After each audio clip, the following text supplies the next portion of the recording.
And then, as it reaches its end, I'm watching the Detroit Symphony, and there's a bass drum part. The bass drum doesn't beat every beat. It beats every few beats and not always on the same beat. I'm watching the bass drum player, and the bass drum player is looking right at the music. I'll pretend Jan's the music. Looking right at the music, and you can see the bass drum player counting.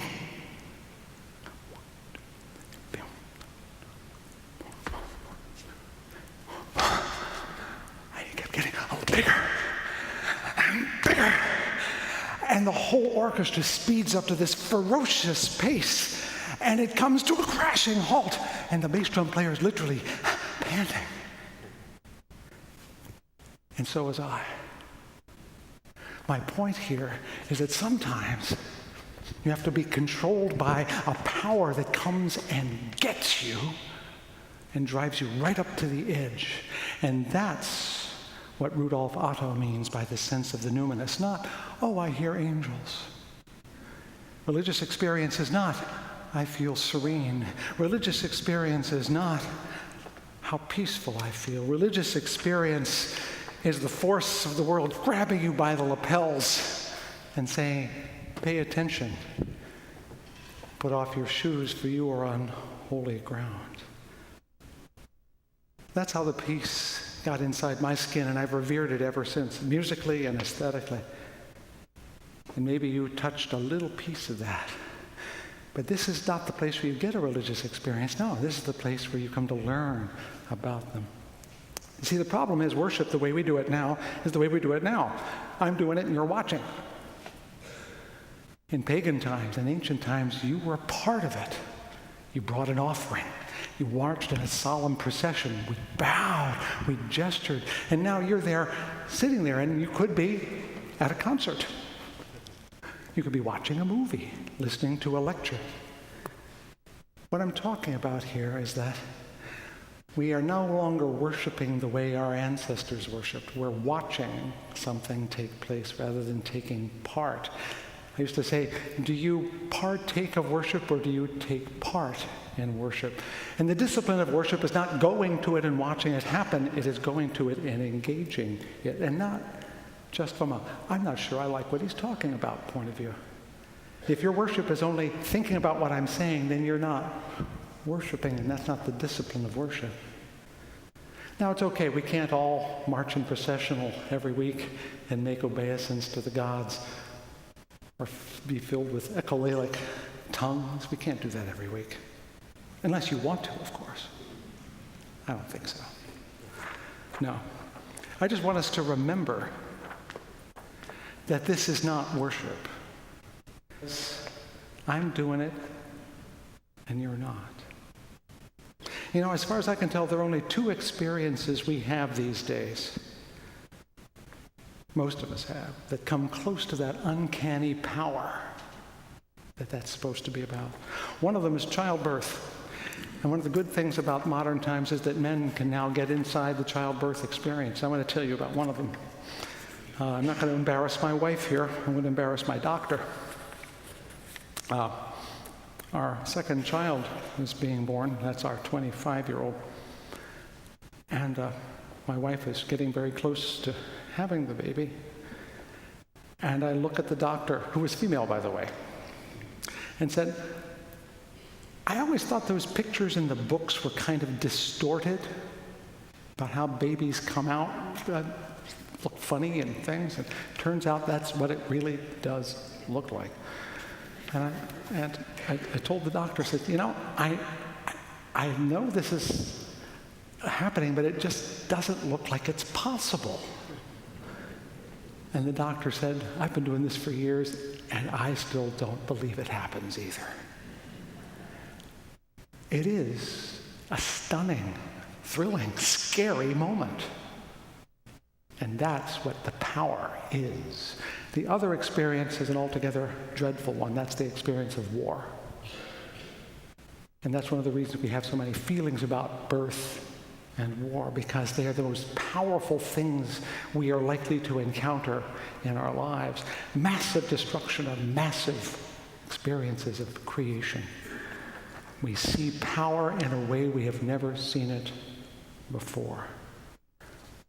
Now, if you think about it, what is Christmas about but the miracle, and I mean the miracle of birth, not the miracle of birth, I mean the miracle of birth. And what is Easter about but a violent death that makes no sense? My point. I think what we have to offer that no one else or very few other people have to offer is spiritual authenticity and honesty. Chiefly through me. I don't know what the hell I'm doing most days. I'm struggling through life just like the rest of you. I pretend I know. Some days I think I know. Most of the days I find out at the end of the day I don't know anything. And I'm willing to tell you that because if we're all really honest, we'll know we're all struggling. We're all stumbling. We're all trying to get through life. And I think when we're really honest and really authentic, that a bit of that power is possible. Because the encounter with the really real, whether it be in the labor room or on the battlefield, always leaves us dumbstruck. We know nothing. Because you see, no matter how much we learn, and I learn a lot of stuff, no matter how much we serve others, and I hope we are all serving, no matter how much we sacrifice, we will never know it all, understand it all. We will never be gods with our own little worlds. I think a tragic view of life still holds. What I offer you, what liberal religion offers in worship, is an opportunity for real spiritual humility.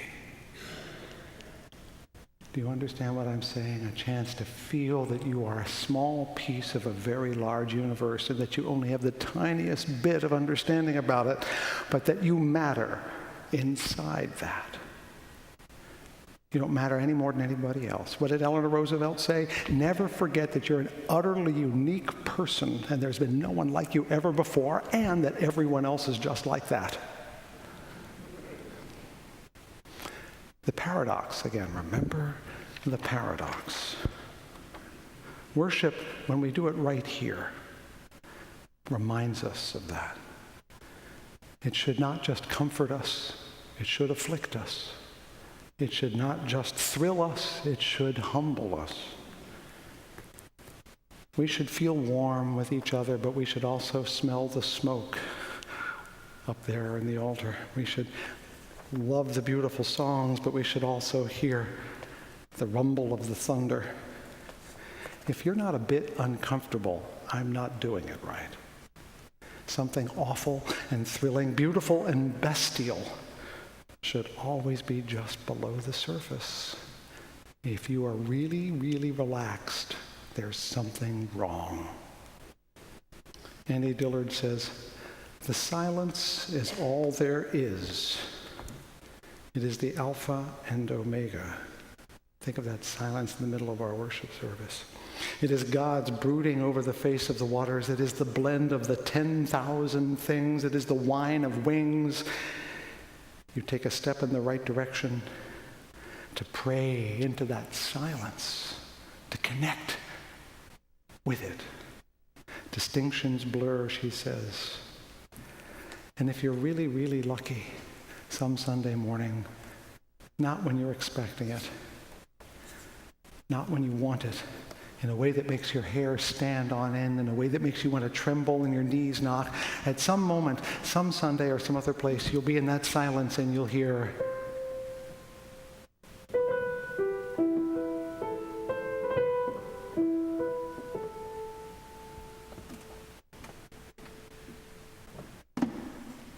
and you will be worshiping. Quit your tents, she says.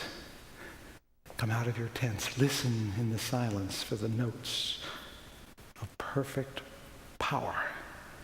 Something uncanny, weird, wild, frightening, and powerful is in the air, is in each of us. Are you willing to let it out? Are you willing to worship?